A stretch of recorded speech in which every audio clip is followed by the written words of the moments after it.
Hello दोस्तों, नमस्कार। मैं विपिन सर, विपिन भाई इस चैनल पे आपका स्वागत करता हूँ।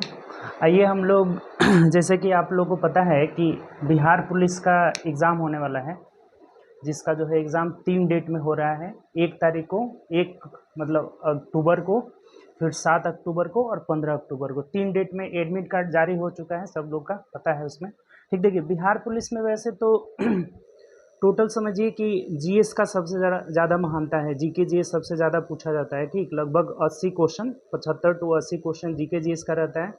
उसके बाद से 8 से 10 मतलब समझिए कि 10 क्वेश्चन मान के चला जाए। 10 क्वेश्चन मैथ रीजनिंग से एक आध दो रहता है, और उसके बाद से हिंदी और इंग्लिश भी रहता है। ठीक, इसमें तो टोटल समझिए कि सबसे ज़्यादा जीके जीएस पे आपको ज़्यादा से ज़्यादा फोकस करना होगा। लेकिन ये जो 5-10 क्वेश्चन जो मैथ का रहता है ना, ये आपके लिए प्लस पॉइंट रहता है।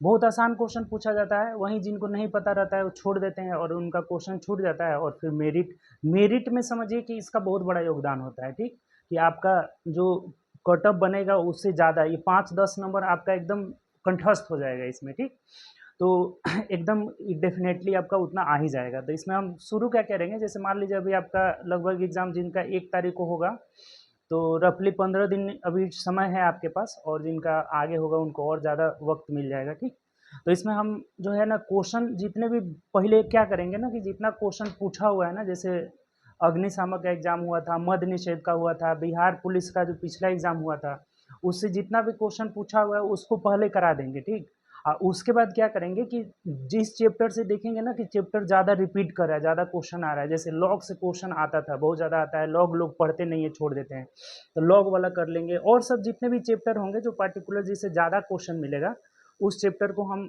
हाईलाइट क्वेश्चन, जो भी हाइट मतलब हाईलाइट क्वेश्चन होगा उसको सबको करा देंगे। ठीक, तो चलिए हम कुछ इसमें करेंगे। जो पिछले अभी 2022 में बिहार पुलिस मद्य निषेध और अग्निशामक का एग्जाम हुआ था, उसी का हम कुछ प्रीवियस क्वेश्चन लाए हैं, उसको आपके सामने डिस्कशन कराएंगे। तो आप लास्ट तक बने रहिए वीडियो में और देखिए कितना फ़ायदा होगा आपके लिए। बहुत आसान आसान तरीका बताएंगे और बेसिक कंसेप्ट भी बताएंगे और ट्रिक भी बताएंगे, दोनों चीज़ें हम लोग करके चलेंगे। ठीक, तो चलिए, और अगर चैनल पे आप न्यू होंगे तो चैनल सब्सक्राइब कर लीजिएगा और वीडियो ज़्यादा से ज़्यादा अपने दोस्तों में शेयर करिए। जितने भी आपके दोस्त लोग हैं सब लोग जुड़ेंगे इससे। ठीक, तो चलिए आइए शुरू करते हैं। देखिए क्वेश्चन क्या कर रहे हैं। जैसे देखिए एक पहला क्वेश्चन है आपका, बोला हुआ है कि यदि एक समचतुर्भुज के विकर्णों की लंबाई 6 सेंटीमीटर और 8 सेंटीमीटर है तो इसकी भुजा की लंबाई निकाले। देखिए समचतुर्भुज मतलब सबसे पहला पॉइंट, समचतुर्भुज जो होता है ना, जिसकी सभी भुजाएं बराबर होती है। अब जिनको कुछ पता नहीं होगा ना वो लिखते चलेंगे ये सब बातें। समचतुर्भुज वैसा चतुर्भुज है जिसकी सभी भुजाएं बराबर होती है परंतु सभी पूर्ण समकोण नहीं होता है। देखिए दो चतुर्भुज होता है, एक समचतुर्भुज और एक होता है आयत, जिसकी भुजाएं क्या होती है, बराबर होती है। लेकिन समचतुर्भुज और आयत में डिफरेंस यही है कि समचतुर्भुज और वर्ग होता है, आयत नहीं। समचतुर्भुज और वर्ग जिसकी चारों भुजाएं क्या होती है, इक्वल होती है। तो समचतुर्भुज में प्रत्येक कोण 90 डिग्री का नहीं होता है, बट वर्ग में सब कोण क्या हो जाता है, 90 डिग्री का हो जाता है। अब जैसे वर्ग का अगर मान लीजिए आपसे क्षेत्रफल पूछ दिया जाए कि वर्ग का क्षेत्रफल क्या होता है, तो भुजा स्क्वायर होता है, इसको लिख लीजिएगा, वर्ग का क्षेत्रफल बराबर भुजा स्क्वायर। वर्ग का विकर्ण बराबर √2a होता है, बहुत ज़्यादा पूछा जाता है। वर्ग का विकर्ण बराबर √2a हो जाएगा। वर्ग का अगर पूछा जाए, मान लीजिए कि वर्ग का परिमाप क्या होगा, तो 4a हो जाएगा। तो ऐसे ऐसे सब पूछा जाता है, तो इन सब फॉर्मूला को भी आप नोट करते जाएंगे। तो ये क्वेश्चन जो बोला हुआ है कि ये समचतुर्भुज है, तो समचतुर्भुज में प्रत्येक कोण क्या होता है, 90 डिग्री का नहीं होता है परंतु सभी भुजाएं बराबर होती है। तो इसके विकर्ण दिए, दोनों विकर्ण इसमें बराबर नहीं होते हैं। जो आपका वर्ग होता है ना, उसमें सभी विकर्ण क्या होते हैं, दोनों विकर्ण बराबर होते हैं आपस में। तो इसका एक विकर्ण है 6 और एक विकर्ण है 8। जैसे ये बड़ा वाला विकर्ण है तो ये 8 है, छोटा वाला विकर्ण है तो 6 है। थोड़ा सा हम बड़ा और फिगर बना लेते हैं क्योंकि आपको समझने में थोड़ा सा आसानी रहेगी। ठीक, ये हम लोग का हुआ समचतुर्भुज। इसमें ये जो विकर्ण है 8 है और जो छोटा वाला विकर्ण है वो 6 है। तो देखिए समचतुर्भुज का एक रूल होता है, मतलब नेचर होता है कि जो इसके विकर्ण होते हैं ना, ये समकोण पर समविभाजित करते हैं। यानी ये दोनों आपस में बराबर होगा और ये आपस में बराबर होगा, समद्विभाजित करते हैं, दो भाग में बांटते हैं। जैसे असमकोण पे भी काटता है, ये भी होगा इसमें। जैसे ये बड़ा वाला 8 था ना, तो ये 4 और ये 4 हो जाएगा। फिर ये 6 था तो ये 3 और ये 3 हो जाएगा। तो एक बात बताइए, आप समकोण त्रिभुज पढ़े होंगे, समकोण त्रिभुज जिसमें एक 90 डिग्री होता है, तो अगर ये 3 होता है, ये 4 होता है, तो ये कर्ण कितना हो जाएगा? 5 हो जाएगा। ये 90 डिग्री के सामने हमेशा कर्ण होता है, तो अगर ये 4 हो गया, ये 3 हो गया, तो ये कर्ण एक 5 हो जाएगा। कर्ण मतलब इसकी भुजा, ये सब भुजा क्या हो जाएगी? 5 हो जाएगी। और यही पूछा था, तो भुजा जो हो जाएगा 5 सेंटीमीटर हो जाएगा। तो ऑप्शन से अगर देखेंगे तो ऑप्शन नंबर ए हमारा सही आंसर होगा। ए में जो दिया हुआ है 5 सेंटीमीटर है। बताइए इसमें कोई दिक्कत? अगर मान लीजिए पूछ देगा कि समचतुर्भुज का एरिया बताइए कि एरिया क्या होगा, बहुत पूछ भी सकता है, तो ये भी सब लिखते चलिएगा। तो समचतुर्भुज जो होता है इसका एरिया 1/2 गुणे d1 इंटू d2। अगर पूछ दे कि इसका एरिया बताइए क्या होगा, तो 1/2 इंटू d1 इंटू d2। जैसे 1/2 विकर्णों का गुणनफल, यानी विकर्ण था आपका 8 6, तो 8 6 48 का आधा क्या हो जाएगा? 12 हो जाएगा। तो अगर हमसे 24 हो जाएगा, 8 6 48 का आधा 24, 1/2 इंटू 8 गुणे 6 हो जाएगा। क्लियर ये बात? इस बात को नोट कर लीजिएगा। चलिए हम लोग नेक्स्ट क्वेश्चन की तरफ बढ़ते हैं, दूसरे क्वेश्चन की तरफ। चलिए दूसरे क्वेश्चन की तरफ आते हैं। देखिए दूसरा क्वेश्चन जो हमें बोला हुआ है कि आयत का क्षेत्रफल क्या होगा। अब देखिए इतना आसान भी क्वेश्चन आपसे पूछा जा सकता है। तो देखिए सबसे पहले हम लोग थोड़ा समझ लेते हैं कि आयत क्या होता है। आयत को समझते हैं, क्योंकि ये सब चीज़ें जानना आपको बहुत ज़रूरी है। जैसे जो आयत होता है ना, आयत, ये सब आप नोट करते चलिएगा, बहुत इंपॉर्टेंट पॉइंट है। सबसे क्वेश्चन डायरेक्ट आ जाएंगे।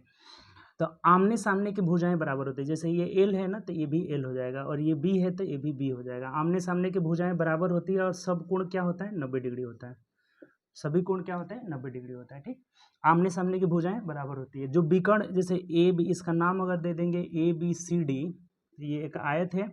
इसके जो विकर्ण ये होते हैं ना, ए सी और बी डी, ये ए सी हो गया और ये बी डी, ये आपस में बराबर होते हैं। विकर्ण दोनों आपस में क्या होते हैं? बराबर।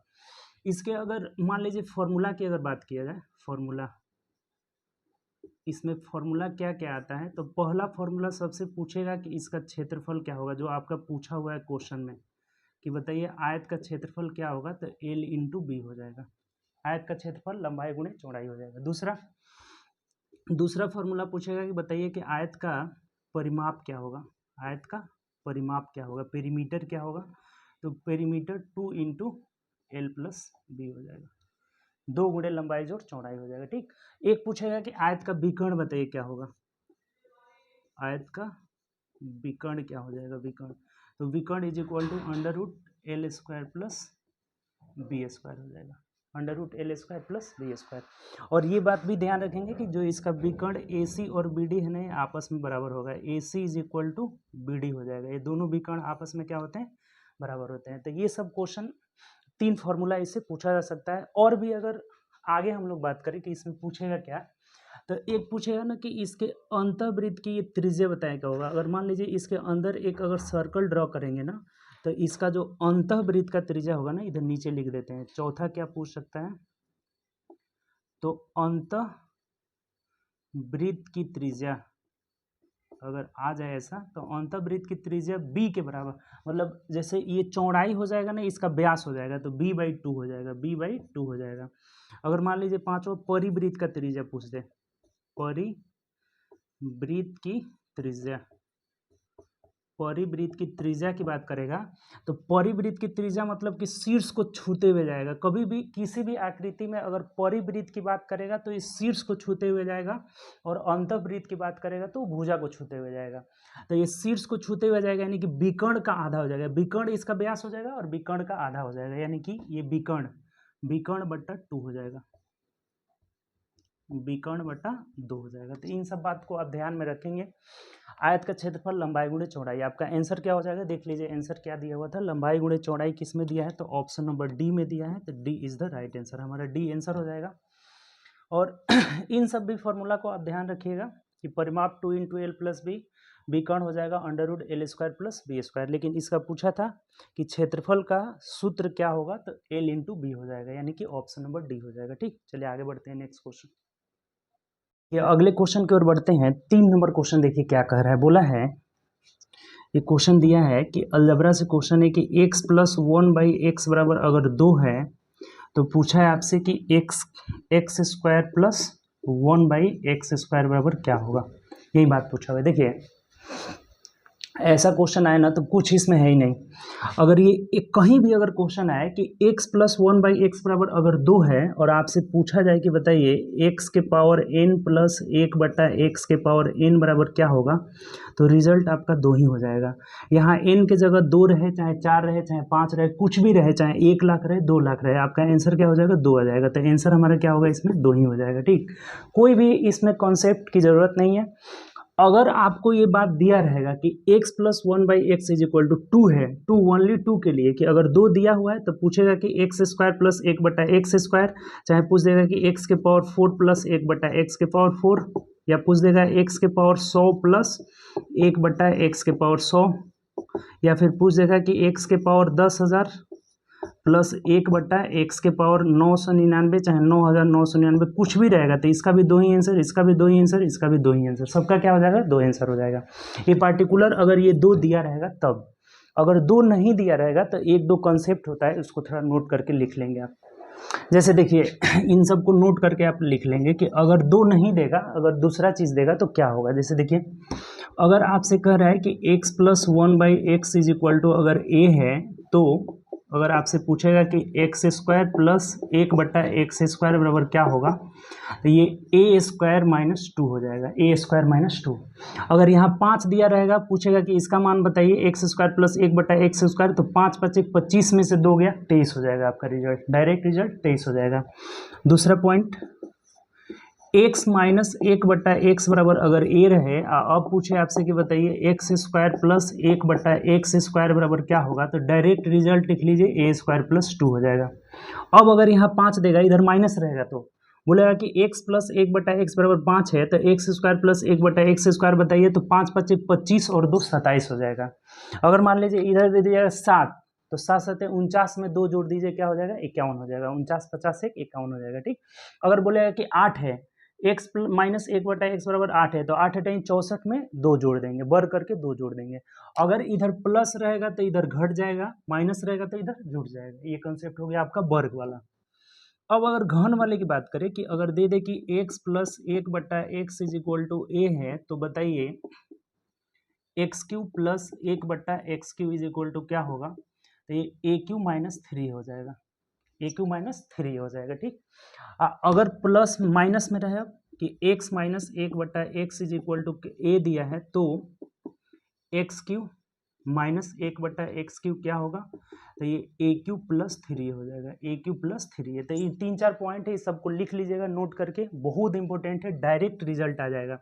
वर्ग वाला अगर दिया रहेगा, जैसे आपका जो क्वेश्चन दिया हुआ था ना, उसमें 2 दिया था, तो 2 पार्टिकुलर देगा, उसके बाद कितना हो पावर पूछेगा, तो उसका रिजल्ट तो हमारा 2 ही हो जाएगा। लेकिन अगर दूसरा कुछ दे दे, जैसे यहाँ 5 दे दे, तो ये 5 × 5 = 25 में से 2 घटा देंगे। अगर यहाँ 5 दे दे, तो इधर माइनस रहेगा, तो 5 × 5 = 25 में 2 जुड़ जाएगा। अगर यहाँ 5 दे दे कि x प्लस 1/x बराबर 5 है, तो x³ प्लस 1/x³, तो 5 का क्यूब 125, इसमें से 5 × 3 = 15 घटेगा, तो 110 आपका रिजल्ट हो जाएगा। अगर यहाँ 5 देगा तो ये इधर जुड़ जाएगा, यानी 5 का क्यूब 125 और प्लस 5 × 3 = 15, तो 125 15 140 हो जाएगा। तो इन सबको आप डायरेक्ट रिजल्ट है, इसको लिख लीजिएगा, डायरेक्ट इस पे क्वेश्चन पूछा जाता है। ठीक, चलिए आगे बढ़ते हैं नेक्स्ट क्वेश्चन की तरफ। जैसे देखिए नेक्स्ट जो क्वेश्चन है बोला हुआ है, ये चक्रवृद्धि ब्याज से रिलेटेड है कि एक धनराशि वार्षिक चक्रवृद्धि ब्याज की दर से 2 वर्ष में स्वयं की 25/16 गुनी हो जाती है, तो दर निकाले। अब देखिए थोड़ा सा ध्यान दीजिएगा, एक बात यहाँ पे समझिएगा।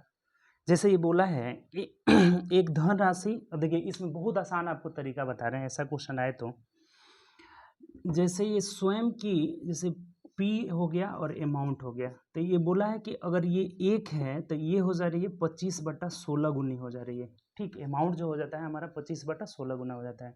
अगर प्रिंसिपल को 1 मान लेंगे तो अमाउंट 25/16, यानी कि तिरछा अगर गुणा करेंगे तो ये 16 उठ करके यहाँ चला जाएगा, यानी कि 16:25 का रेशियो है। ये 2 वर्ष का बोला हुआ है कि 2 वर्ष का रेशियो है। ठीक, क्वेश्चन में बोला हुआ है कि एक धनराशि चक्रवृद्धि ब्याज के वार्षिक दर से 2 वर्ष में स्वयं की 25/16 गुनी हो जाती है, यानी कि रेशियो 16 से 25 हो गया, 16:25 हो गया।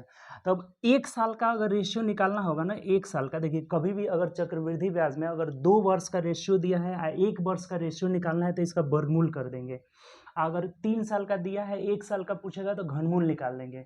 4 साल का दिया रहेगा, 1 साल का पूछेगा तो उसका चौथा मूल निकाल लेंगे, ये चीज़ कर लेंगे। 1 साल का अगर रेशियो निकालना होगा तो इसका वर्गमूल कर देंगे, यानी कि 4:5, ये 1 साल का रेशियो हो गया।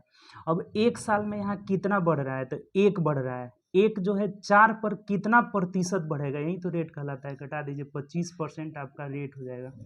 रेट ऑफ इंटरेस्ट हमारा कितना हो जाएगा, 25%। यही आंसर हो जाएगा। आसान क्वेश्चन है।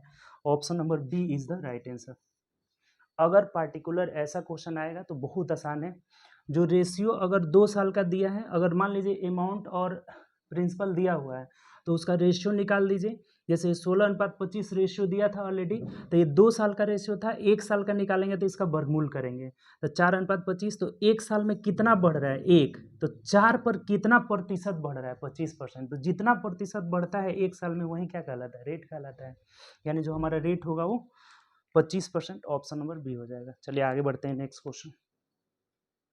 अब देखिए, इसको जो है, एक बात आपको पता होगा, नहीं पता है तो इसको नोट करके भी लिख लीजिएगा कि A बराबर P इंटू 1 प्लस R/100 का पावर n होता है। इससे भी आप बना सकते हैं, कोई बड़ी चीज़ नहीं है। जैसे ये A हो गया है 25/16, आप P को 1 मान लिए तो 1 हटाइए, यहाँ पे 1 प्लस R/100 का पावर 2। ये कितने साल में हुआ था, तो 2 साल में। तब देखिए क्यों वर्गमूल निकालना है। जैसे अब यहाँ 2 साल का है तो 1 साल का करेंगे तो ये 5/4 हो जाएगा, इसका वर्गमूल निकलेगा तो। और फिर ये 1 इधर घटेगा तो 1 घट जाएगा और बराबर R/ इधर 100 हो जाएगा। तो अब ज़रा बताइए कि ये 5/4 में से 1 घटेगा तो 1/4 बराबर हो जाएगा R/100।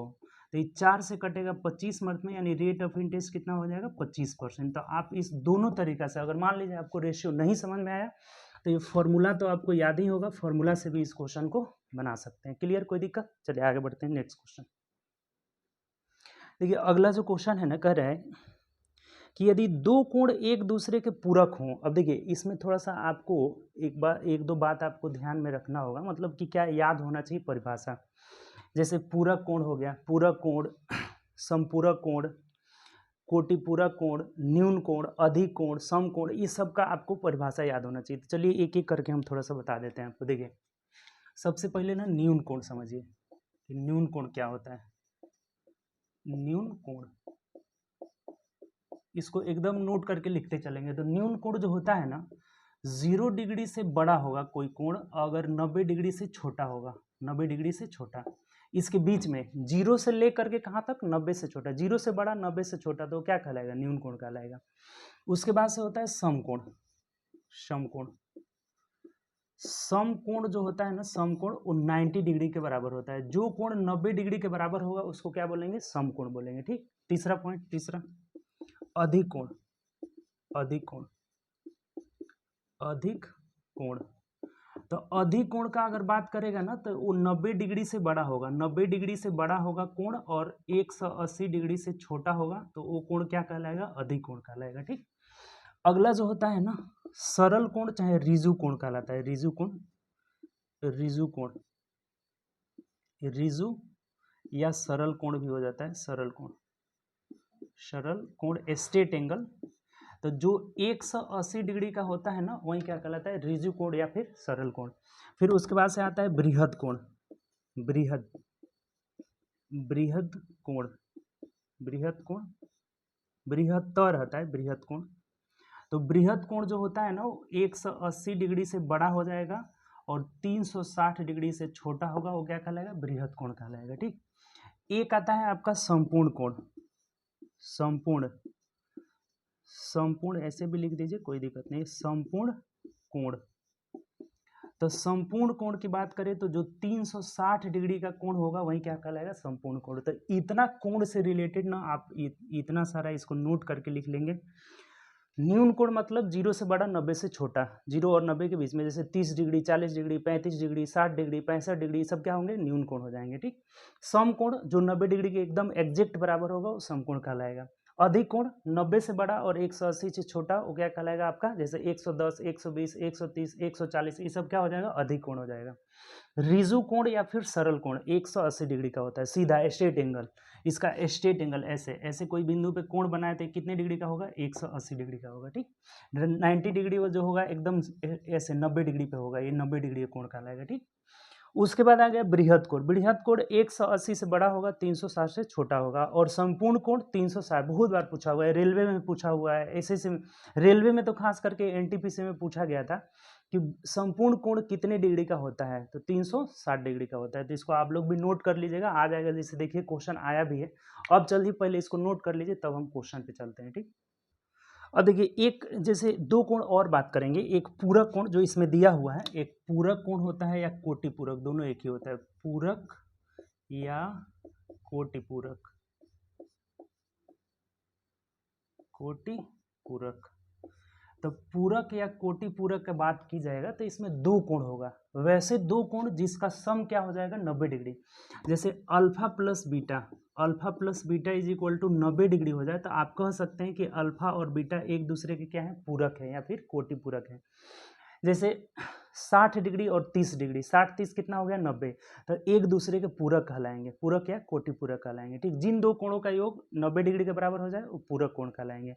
एक होता है समपूरक, पूरक या कोटि पूरक, एक होता है समपूरक, समपूरक। इसको सप्लीमेंट्री कॉम्प्लीमेंट्री कहते हैं, इसको सप्लीमेंट्री कहते हैं, ये ठीक। तो समपूरक कोण होता है, समपूरक, समपूरक। पूरक या कोटि पूरक, ये होता है समपूरक। तो जो समपूरक कोण होता है, वैसे दो कोणों का योग 180 डिग्री हो जाए, alpha plus beta is equal to 180 degree, तो आप बोलेंगे इसको समपूरक। और पूरक या कोटि पूरक बोलेंगे जब दो कोणों का योग क्या हो जाएगा, 90 डिग्री हो जाएगा। क्लियर, ये बात दोनों समझ गए। अब चलिए अब आते हैं क्वेश्चन पे, हम लोग क्वेश्चन जरा समझेंगे आप। अब जैसे क्वेश्चन बोला है कि यदि दो कोण एक दूसरे के पूरक हैं। अब बताइए, जब ये जैसे अल्फा है और बीटा है, ये दोनों एक दूसरे के पूरक हैं, तो आपको अभी बताए हैं कि अल्फा प्लस बीटा बराबर क्या होगा, 90 डिग्री होगा। जब दो कोण पूरक है तो बताए थे 90 डिग्री होता है। अगर समपूरक रहेगा तो 180 डिग्री होगा, ठीक। तो अगर ये दोनों कोण पूरक है तो दोनों का सम क्या हो जाएगा, 90 डिग्री होगा। तो अब बोल रहा है तो प्रत्येक कोण क्या होंगे, प्रत्येक कोण क्या होंगे। ए ऑप्शन दिया है समकोण, बी बृहद कोण, सी दिया हुआ है एक न्यून कोण होंगे और एक अधिक कोण होंगे। तो एक बात बताइए कि जब दो कोणों का योग 90 डिग्री है तो इसका मतलब कि ये दोनों 90-90 के तो हो नहीं सकते हैं, ये दोनों न्यून कोण ही होंगे, न्यून कोण। दो कोण का योग 90 डिग्री है तो अगर ये मान लीजिए अगर 30 डिग्री है तो ये 60 डिग्री होगा, ये अगर 15 डिग्री है तो ये कितना होगा आपका, तो 75 डिग्री होगा। 15 डिग्री तो ये 75 डिग्री, मतलब दोनों का सम क्या होना चाहिए, हमेशा 90 डिग्री आना चाहिए। तो ये हर हाल में आपको दोनों न्यून कोण ही मिलेंगे, न्यून कोण से अधिक नहीं मिल सकता है। सम कोण दो को कभी हो ही नहीं सकता है कि दोनों सम कोण हो जोड़िएगा तो 90 डिग्री आ जाएगा।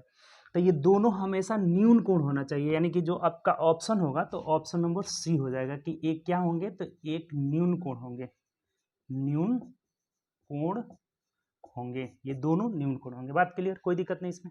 चलिए आगे बढ़ते हैं अगले क्वेश्चन की तरफ।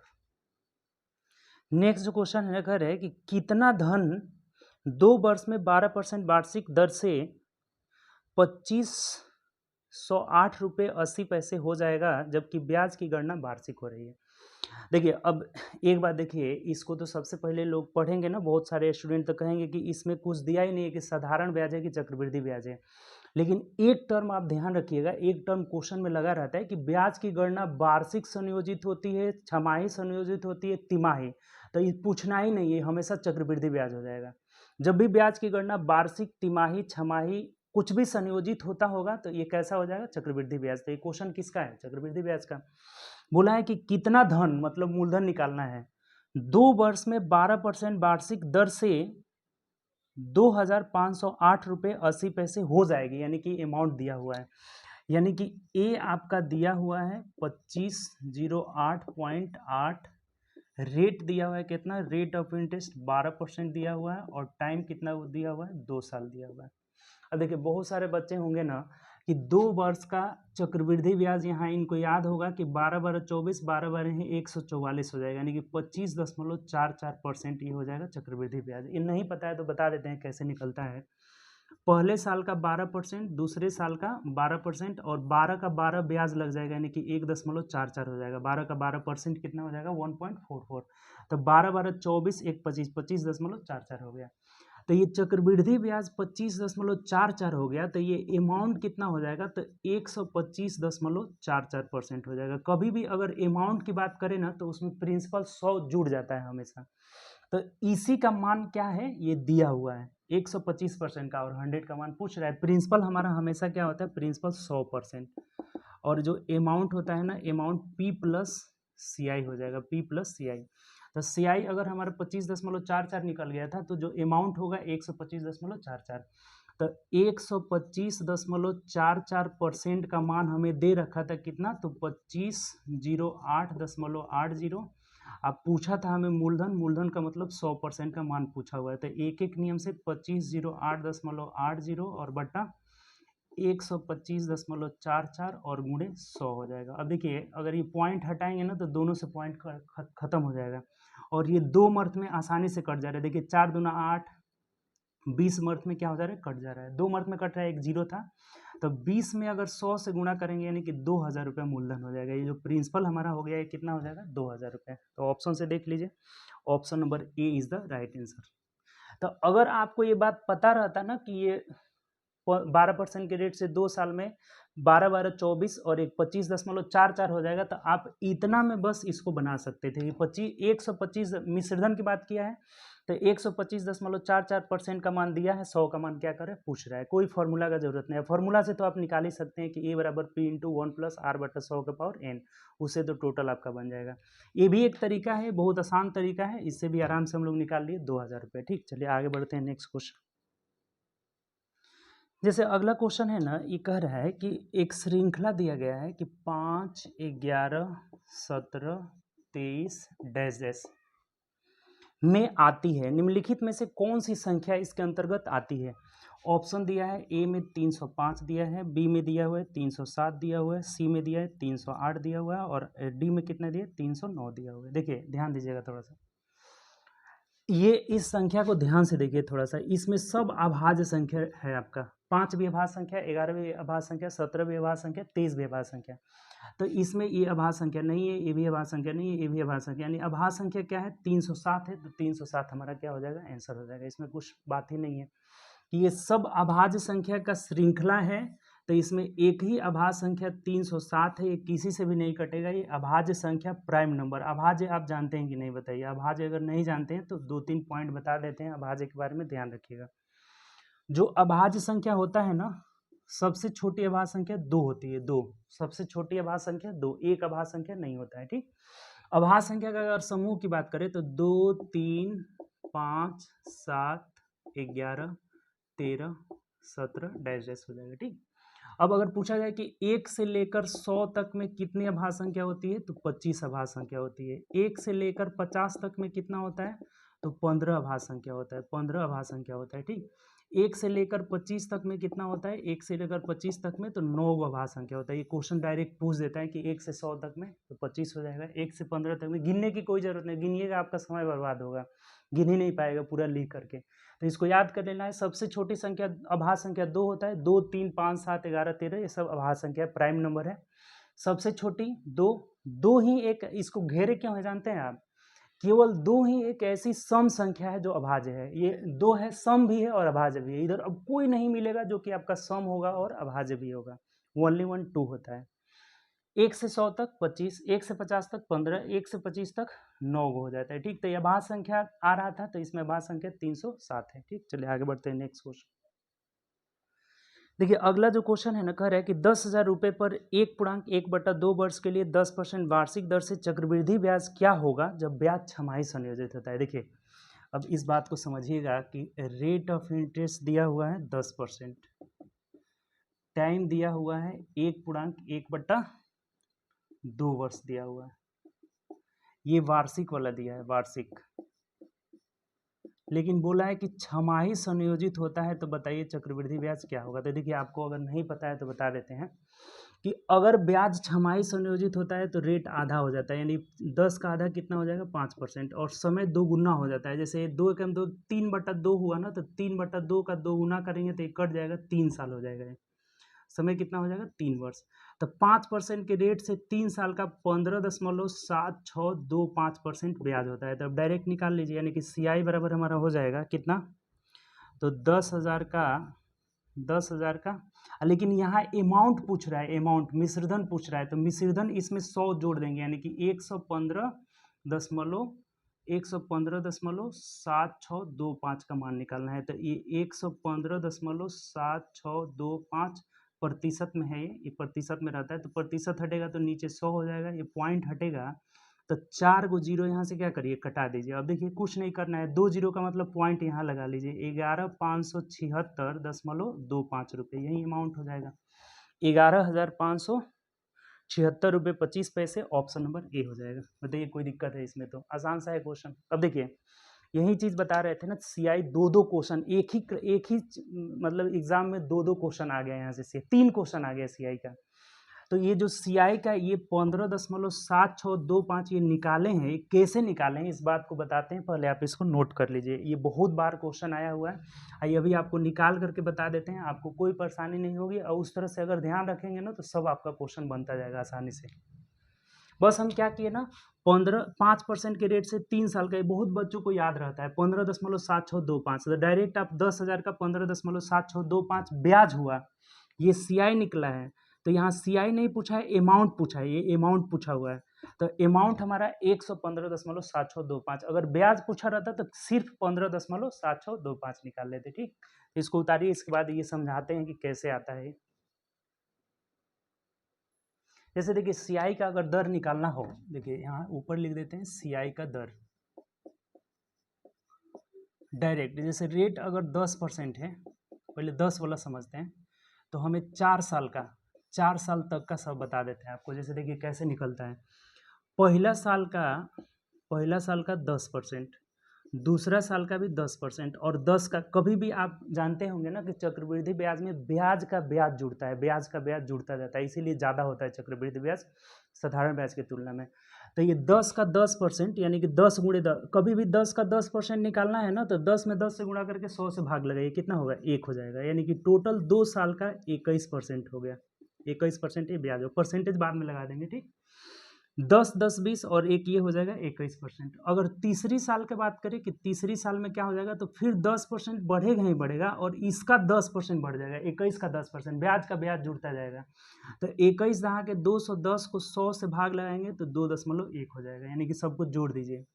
तो 21, 10, 31 और 2.1 यानी कि 33.1% हो जाएगा 3 साल का। अगर 4 साल का बात करेगा कि 4 साल का बताइए, तो फिर 10% बढ़ेगा, इसका 10% का मतलब 3.31 हो जाएगा। कभी भी 10% मतलब 1 पॉइंट बाय खिसक जाता है, तो ये जोड़ दीजिए। 33, 10, 43 और 3, 46, 46.41 हो जाएगा, 46.41% हो जाएगा। तो अगर 4 साल का अगर हमें ब्याज निकालना होगा 10% के रेट से, तो 46.41, 3 साल का निकालना होगा तो 33.1% हो जाएगा, 2 साल का निकालना होगा तो 21% हो जाएगा। अब डायरेक्ट अगर पूछेगा कि बताइए 10% के रेट से 4 साल का चक्रवृद्धि ब्याज क्या होगा, 10,000 रुपया है, तो आप डायरेक्ट 10,000 रुपया का कितना निकाल लेंगे, 46.41%, आपका आंसर हो गया। तो वही काम किए थे। अब 5% वाला समझ लीजिए, रेट अगर 5% रहे 3 साल तक, पहला साल का 5%, दूसरा साल का भी 5%, 5 का 5 लगेगा, यानी 5 5 25 में 100 से भाग देंगे, 0.25 हो जाएगा, यानी आया कितना है, तो 10.25 आ गया। तो कभी भी अगर 5% के रेट से 2 साल का चक्रवृद्धि ब्याज पूछे, तो आप डायरेक्ट 10.25% निकाल लीजिए, चक्रवृद्धि जितना भी मूलधन रहेगा उसका आपका ब्याज आ जाएगा। अगर मिश्रधन पूछेगा तो 110.25, लेकिन हमें निकालना है 3 साल का। तो जब तीसरा साल में आएंगे तो 5% जुड़ेगा और इसका 5% लग जाएगा, तो इसका 5% मतलब 5 से गुणा करके अब 2 पॉइंट खिसका दीजिए, तो 5 5 25 कर 5 हो जाएगा, हासिल 2, 5 दूना 10, 2 12 हो जाएगा, और 5 एकम 5 पॉइंट आपका यहाँ पे पहले था, 2 स्थान खिसकेगा तो यहाँ आ जाएगा। अब जोड़ लीजिए यहाँ पे, तो 10 5 15, अब इसको जोड़ेंगे तो 5 हो जाएगा, लास्ट से जोड़ेंगे 2 हो जाएगा, 5 1 6 हो जाएगा, और फिर 5 2 7 हो जाएगा, इधर जोड़ेंगे तो 10 5 15, 15.7625% आ गया। तो इसको रट लीजिए, इतना बार बार निकालने की क्या जरूरत है, 5 वाला बहुत बार पूछा है, एसएससी रेलवे सब में पूछा हुआ है। देखिए आपका ये बिहार पुलिस का जो था आपका मद्य निषेध वाला, इसमें भी पूछ दिया है। तो ये सब बहुत ज़्यादा क्वेश्चन आ रहा है सीआई वाला से, एक ही सेट में 3-3 क्वेश्चन आ गया। तो आगे भी आपका बिहार पुलिस में भी आने की संभावना है, बहुत ज़्यादा संभावना है। तो इसको आप एकदम कंठस्थ कर लेंगे और ये सब अगर ध्यान में रखेंगे ना तो कभी आपका एक भी क्वेश्चन छूटेगा नहीं। 3 क्वेश्चन आज तीनों 3 तरह का आया है। एक में दर निकालना था जो 10% वाला था, दूसरा में मूलधन निकालना था, तीसरा में चक्रवृद्धि मिश्रधन निकालना है आपका। तो 3 तरह का इसमें क्वेश्चन आ गया। तो उम्मीद करते हैं कि ये आज का क्लास आपको बहुत अच्छा लगा होगा। तो दोस्तों में ज़्यादा से ज़्यादा शेयर करिए। ये आपका 7-8 क्वेश्चन एक सेट में 7, 8, 9 क्वेश्चन रहता है, लेकिन इसको आप करिएगा तो इससे आपको एक क्लास में लगभग 20-30 क्वेश्चन मिल जाएगा। बहुत ज़्यादा आपको बताते रहेंगे, हर कंसेप्ट भी समझाते रहेंगे, फॉर्मूला भी हम लोग देखते रहेंगे, ठीक। तो चलिए हम लोग अगले क्लास में मिलेंगे, नेक्स्ट क्लास में, ठीक। और ऐसे ही आप शेयर करिए, ज़्यादा से ज़्यादा दोस्तों में शेयर करिए ताकि दोस्त लोग आपके बढ़े ज़्यादा से ज़्यादा और आप लोग पूरे इस क्लास को नोट करके जाइए। देखिए आपका बिहार पुलिस में जितना भी मैथ पूछेगा 7-8 को सब आपका मैथ इससे बन जाएगा, ठीक। ये एकदम दावा है इसमें। आप बस पढ़ के जाइए, फॉर्मूला सब याद करके जाइए, जो भी कॉन्सेप्ट समझा रहे हैं इसको ध्यान में रखिए, ठीक। तो चलिए मिलेंगे नेक्स्ट क्लास में। Okay bye, take care.